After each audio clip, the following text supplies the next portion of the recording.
A lot of the population is Christian. Only a tiny minority of the population is going to be seeking out Christian-specific entertainment.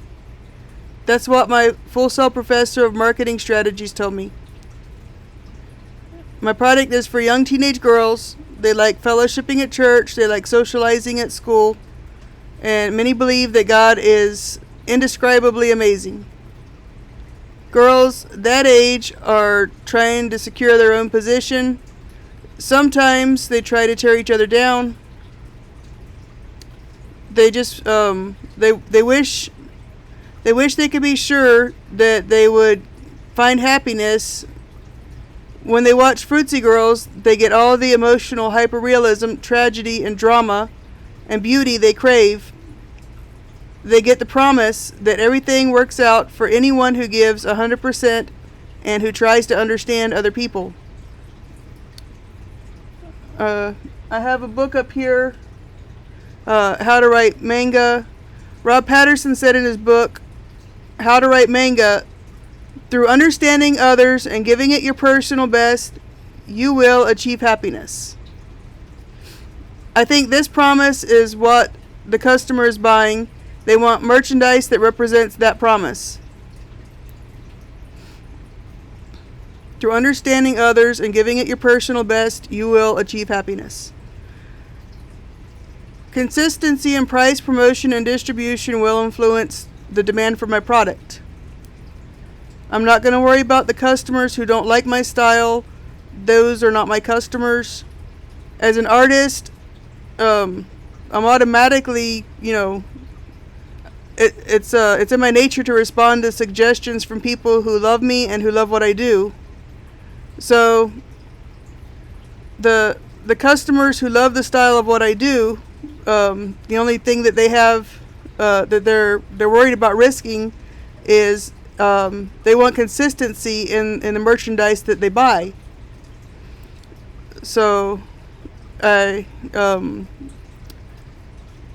bought a website, artstorefronts.com, and they're going to fulfill my merchandise for me, which is going to give me that consistency. And they're also going to do the technical side of it to keep the best practices for my website. So Google ranks companies on how healthy our website is, and if your website isn't user-friendly enough, they put you at the bottom of the rankings, and you end up on like the second pages of results. So also, best marketing practices right now includes using augmented reality. So one of the things that Art Storefronts offers is augmented reality. You can see my art on your walls through your phone. You use your camera, and you could see what my artwork would look like in your house, but that's at the gold level after I get there. So my business gets gallery quality print on demand, and it all comes from the same printer so that I know my quality is consistent. The customers will get the same standard of quality every time they order some of my merchandise. And I also know that this company is big enough to handle me as I, grow into higher demands and fulfilling that higher amount of orders and still producing consistent merchandise. So other artists who use this service are selling their tote bags for about $85. They're selling the refrigerator magnets for $5 to $15.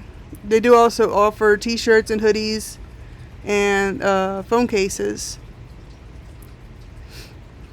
One of the things that is cool, since I'm going to be making cartoons, some of these earlier prints are going to be collector items. If I'm successful and the cartoon becomes popular, then some of this early artwork is going to be collector's items.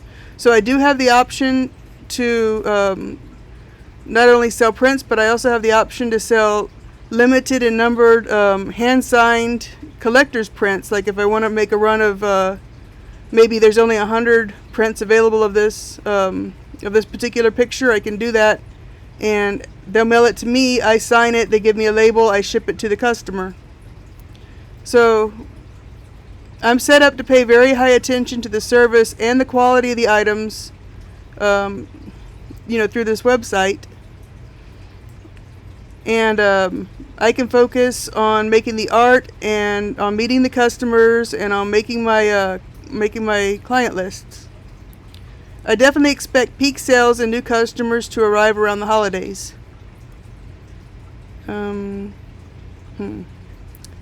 Okay. So as far as the life cycle of my business, I'm at the introduction stage at the beginning of my startup of the life cycle of my cartoon. I'm still in pre-production. I'm nearing the end of pre-production. I've got a lot of work put into it. But while I'm still finishing up the pre-production, I'm publishing a web novel on my blog, on my Art Storefront's storefront gallery. And this way I can get customer feedback on what they're voting for with their dollar, what they're buying, and I can achieve fast pivoting of the storylines based on what they are buying and what my customers are telling me. I will be adding an audio podcast pretty soon and some webtoons along with the merchandise. Customers like to get their entertainment online and they like to shop online, but my customers might not know that they want to watch Christian cartoons. They probably don't know that they have the option because there's really not much available like that right now that's in this genre. I do see a lot of other indie filmmakers, working on making stuff for this genre right now. I see them advertising on social media that they've got stuff in production. So if my story gets a huge fan base, I can expect, the average series lasts about 3 years on TV. I have other stories ready to go after this one. After this, they outgrow this one. This entertainment is really part of a lifestyle. Christian entertainment fans love collecting all the franchise merchandise. If they like something, that's what they're going to want to get for their birthday and for Christmas, and they're going to want the next thing that comes out that's part of that fan base. I'm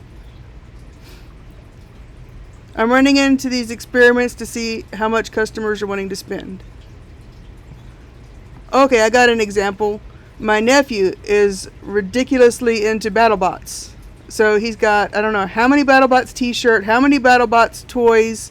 Like, he always wants more BattleBots merchandise. So, once they get into a fandom, they want all the stuff for that thing.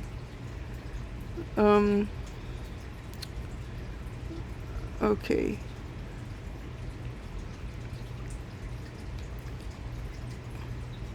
Oh, so my research shows me that price skimming is the right strategy in these circumstances.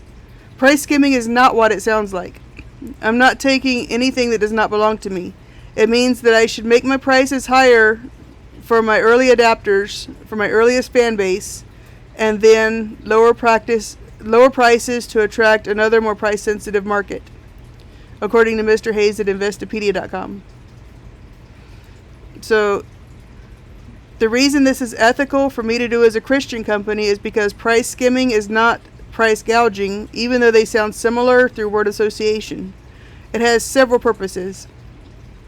For one thing, it fine-tunes the product into something that people want it enough to buy it when they see it. And for another thing, as more competition enters the genre, like there's other filmmakers making their way into this genre, there's going to be more customers. Like, nothing attracts a crowd like a crowd. They're gonna show up. So that's when we lower the prices to the industry standard for that genre. Right now they're still showing films from 20 to 30 years ago because that's the last time they made a lot of movies in this genre. But I do see there's a lot of other indie filmmakers really coming to fill this niche, and they're advertising on social media that they got stuff in the works. So my objective right now is to utilize e-commerce and find early adapters for my genre and to refine my brand within this emerging niche.